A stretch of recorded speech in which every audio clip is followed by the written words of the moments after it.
Good morning sir, nice to meet you. Sir पहले ये बोलिए, आप हिंदी में थोड़ा बात करते हैं, इंडिया से हम लोग हैं। ये बोलिए, ये जो नया जो एक्ट आया है PMLA, इसका क्या इफेक्ट आएगा? What will it affect the bullion industry? देखिए पीएमएल एक्ट जो है it's basically it's on the terrorism और this the act is a international act. ये पूरा इंटरनेशनल एक एक्ट है। जब बीच में जो इन्होंने बुलियन ट्रेडर्स एंड ज्वेलर्स को जो precious metal and the precious stone को इन्होंने ऐड किया है अभी हाल ही में, पर अभी तक उसका the upper and lower house should be the pass, but still इधर रेगुलेटरी इश्यू है जो कौन से रेगुलेटर में है, कहाँ है, रूल्स एंड रेगुलेशन अभी तक उसको क्रिएट नहीं हुआ है।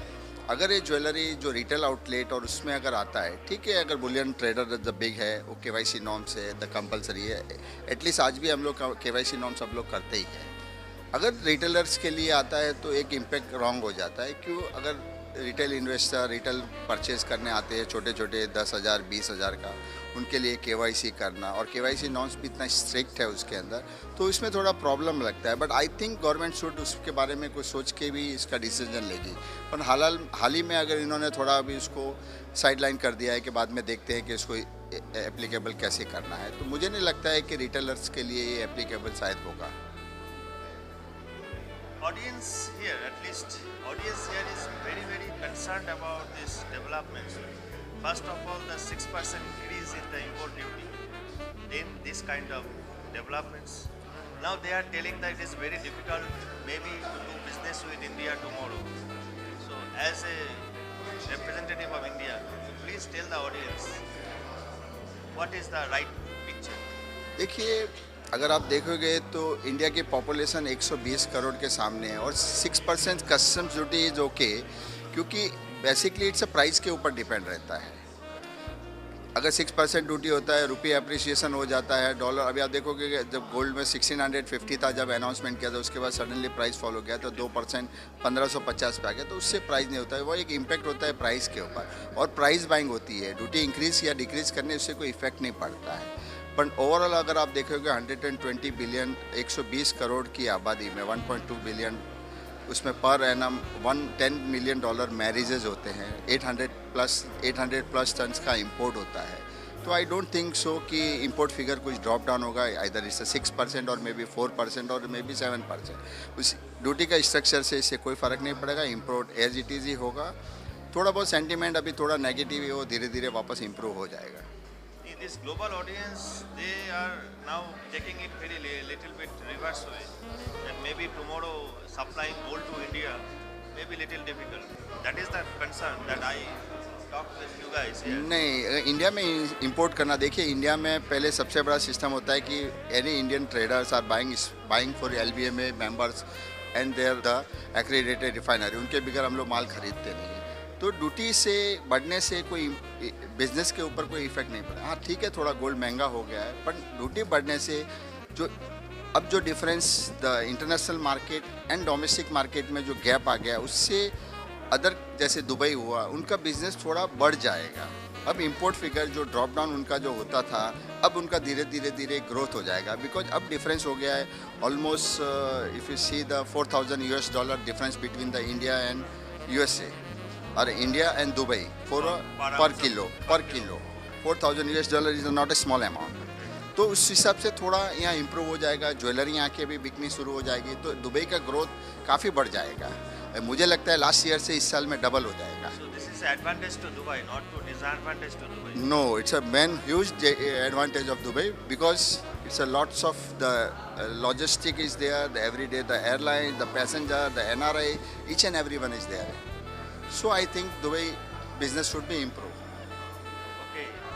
So what about this paper market? I mean that minted products or paper products. Is there any very good? Is there any future?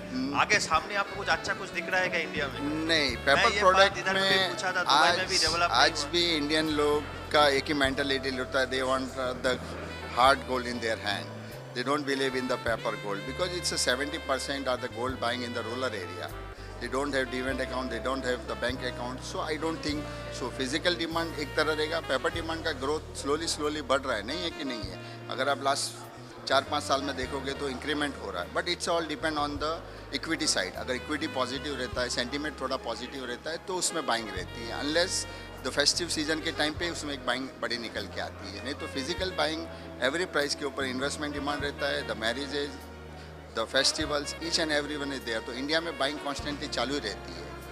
तो अभी दुबई में भी, अभी यूएई में भी इतने अच्छे रिफाइनरीज आ गए। डीजीटी के एक स्टैंडर्ड भी खड़ा कर दिया डीएमसी। देखिए, मैं पहले भी कह सकता, एक एशिया का पूरा एक खंड मिलके एक एसोसिएशन क्रिएट करना चाहिए, जो जस्ट लाइक एलबीएमए के जैसा होना, जैसे India, China, UAE, Gulf, each and every one मिल के, जैसे एशिया, जापान, कोरिया, इंडोनेशिया, ये सब बड़ी मार्केट होगी। और वन साइड इन्वेस्टर है, वन साइड एक इंपोर्ट करते हैं एलबीएमए से, तो इनके सामने अगर अपनी खुद की एक पहचान हो तो काफ़ी टफ कर सकते हैं, क्योंकि अब we are only dependent on the him, their price, their mechanism, their each and every one.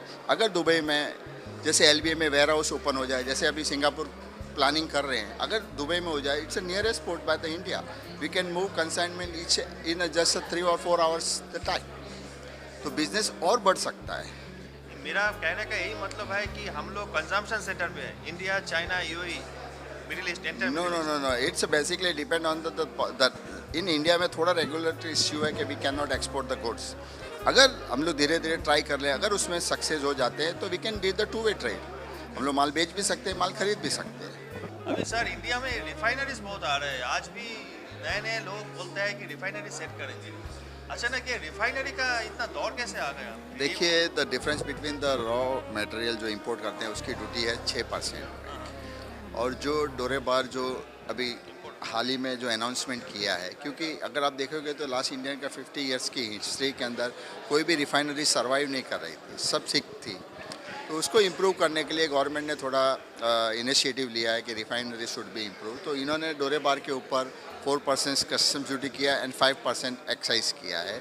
जो 4% सेट ऑफ हो जाता है एक्साइज के अंदर, जो 5% में आता है, और रॉ मटेरियल की कस्टम ड्यूटी है 6%। तो टोटली 1% का जो डिफरेंस रहता है, उसमें cost of funding, the refining cost और वो सब मिला के 0.30, 0.40 बेसिस पॉइंट जो बच जाता है, तो उस हिसाब से एक रिफाइनरी को सर्वाइव कर सकते हैं, प्लस एम्प्लॉयमेंट हो जाता है उनके ऊपर, और काफ़ी थोड़ी मात्रा में थोड़ा माल भी आ जाता है। तो वो हिसाब से गवर्नमेंट ने एक इनिशिएटिव है कि यहाँ पे भी रिफाइनरी सिक होने चाहिए। इंडिया में कोई भी हाल ही में कोई भी इंटरनेशनली रिकग्नाइज रिफाइनरी नहीं है जिसका बार एक्सेप्ट इंटरनेशनली हो सके। अभी हाल ही में पैम्प एमएमटीसी ने एक चालू की है, वो अभी इनिशियली अभी 1 साल ही अभी जस्ट स्टार्ट हुआ है। तो एक इंडिया के अंदर भी एक इंटरनेशनली रिकग्नाइज रिफाइनरी होनी चाहिए जिसका बार एलबीएमए अप्रूव एक्सेप्ट कर सके। अभी वो हाल ही में फरवरी में जो एमएमटीसी पैम्प का जो दिल्ली में जो प्रेस कॉन्फ्रेंस हुआ था, तो at that time they are very helpful, बोल रहे थे कि एलबीएमए का एक्रेडिटेशन मिलने में उसको ज़्यादा दिन नहीं लगेगा। हाँ, अगर हो जाता है तो ये अच्छी बात है। तो बहुत अच्छी बात है कि यहाँ पे जो भी अपना जो गोल्ड हाउस होल्ड जो गोल्ड है उसको रिफाइन करके अगर गवर्नमेंट पॉलिसी चेंज कर सकता है, क्योंकि यहाँ इंडिया में अगर आपको बाहर री एक्सपोर्ट करना है तो उसके अंदर रेगुलेटरी इश्यू आते हैं कि you have to be a value addition of 3% for current price. आज की प्राइस से आपको गोल्ड की प्राइस से 3% प्लस वैल्यू एडिशन करना पड़ता है, जो पॉसिबल नहीं है। अगर देखिए काफ़ी टाइम साल में महीना 30 से 40-50 दिन तक डिस्पैरिटी मार्केट में काफ़ी भारी मात्रा में रहती है। तो उस वक्त पे अगर एलबीएमए अगर हाउस होल्ड गोल्ड जो स्क्रैप गोल्ड जो आता है उसको रिफाइन करके बार बना के री एक्सपोर्ट करता है और वैल्यू एडिशन को उसको निकाल सकता है, तो काफ़ी हद तक एक सॉर्ट आउट हो जाएगा। जो करंट अकाउंट डेफिसिट है वो भी कम आ जाएगा, और गवर्नमेंट को चाहिए कि वैल्यू एडिशन जो नॉर्म्स है, मैं सिंपल एक एग्जांपल आपको देता हूं कि गवर्नमेंट कहती है कि $1 को $100 का $1 है, उसको आप $103 में एक्सपोर्ट कर सकते हो करेंसी नोट, तो पॉसिबल ही नहीं है क्योंकि उसकी वैल्यू $100 है। तो बार को अगर गोल्ड प्राइस करंट प्राइस जो एलबीएमए एएमपीएम फिक्सिंग प्राइस से आप 3% उसको वैल्यू एडिशन करके बार को एक्सपोर्ट करो तो पॉसिबल भी नहीं है। तो करंट अकाउंट डेफिसिट करने का अगर 2-way ट्रेड ओपन कर देते हैं लाइक यूएई दुबई के लिए, because it's nearest European refineries, European banks, तो we can export goods MMTC gold to direct LBMA warehouse. तो उससे करंट अकाउंट डेफिसिट काफ़ी भारी मात्रा में नीचे आ सकता है, बिकॉज ये तो 2-way ट्रेड है। आज अगर डिमांड है, फेस्टिवल है तो इंपोर्ट होगा, अगर नहीं है तो एक्सपोर्ट हो जाएगा। मैं अभी यही सुनने को आया है कि दुबई से अभी काफ़ी मात्रा में gold, Sri Lanka is a small country, उधर में आजकल इधर से बहुत गोल्ड जा रहा है because there is advantage of there is no import FTA, it's a FTA. Import duty in Sri Lanka. तो हम लोग इंडिया में बैठ के तो अगर ये जो टू वे ट्रेड का जो बात आप कर रहे हो, अगर ये थोड़ा सा मिनिमाइज हो जाए तो you can export it to Sri Lanka, this countries Sri Lanka, China and Bangladesh is there, Malaysia is there. हाँ, मैंने ये बताया ना कि इंडिया में जो एक्सपोर्ट का जो सिस्टम है और जो दुबई के अंदर है उसमें काफ़ी, दुबई एक फ्री ट्रेड जोन है जहाँ पे कोई कस्टम्स ड्यूटी नहीं है, कोई टैक्सेबल नहीं है, और प्योरिटी वाइज आप देखोगे दुबई से गोल्ड खरीदने में एक माइंड सेट हो जाता है कि अरे दुबई से गोल्ड खरीदा है। इंडिया में अभी फ़िलहाल हॉल मार्किंग सिस्टम हुआ, अगर उसको 100% रेगुलाइज गवर्नमेंट कर देती है कि gold jewellery should be 100% regularise, hall marking jewellery 100% jewellery should be the hall mark, तो उससे काफ़ी लोगों को एक ट्रस्ट हो जाएगा कि each and every jewellery should be the hall mark. तो उससे ये जो ट्रेड होता है, जो नियर कंट्री बांग्लादेश है, श्रीलंका है, पाकिस्तान है, दुबई है, तो इसमें आज भी Indian handmade jewellery the world के सबसे पॉपुलर से, जो बंगाली कारीगर जो ज्वेलरी बनाते हैं, आज भी वो इंडिया की ज्वेलरी कोई मैच नहीं कर सकते। तो इंडियन ज्वेलरीज का यहाँ पे भी डिमांड है और यहाँ की ज्वेलरी का वहाँ पे भी डिमांड, तो two way trade easy way से हो सकता है। But issue is the duty structure and everything, all marking, ये ट्रस्ट एक बैठना इंडिया में बहुत ज़रूरी है। सर और एक मुझे छोटा सा एक क्वेश्चन है, मुझे सुनने को आया है काली में कि प्लैटिनम का ज्वेलरी अभी इंडिया में थोड़ा थोड़ा करके आ रहा है। देखिए प्लेटिनम जो ये करेक्ट है क्या? हाँ, प्लेटिनम का भी इन्वेस्टमेंट हो गया, क्योंकि अभी प्लेटिनम का प्राइस देखोगे तो पहले गोल्ड के काफ़ी ऊपर चलती थी। एट द लास्ट अगर 2006-7-8 में देखोगे तो गोल्ड का प्राइस $1000 था, तो प्लेटिनम 1800 to $2000। अभी हाल ही में गोल्ड का प्राइस प्लेटिनम का प्राइस गोल्ड से काफ़ी नीचे चल रहा है। बीच में $150 नीचे था, अब थोड़ा $10-20-30 नीचे चल रहा है। तो वो हिसाब से प्लेटिनम इतना रेयर मेटल है जो बहुत कम है, और उसमें अभी लोगों का ध्यान धीरे धीरे इन्वेस्टमेंट की तरफ बढ़ गया है। तो लोग अब प्लेटिनम को खरीदने लग गए इंस्टेड ऑफ गोल्ड, और प्लेटिनम बहुत रेयर है, इट्स अ इंडस्ट्री यूज, और इसका इकोनॉमी के जैसे ग्रोथ होता है वैसे उसकी प्राइस मूव करती है। Yeah, we have already started last 2 years the platinum coin from 1 gram to 50 grams. You can buy platinum coin in RSBL also. We have already started the online trading of a platinum. We gave the two-way code of buying and selling of platinum also.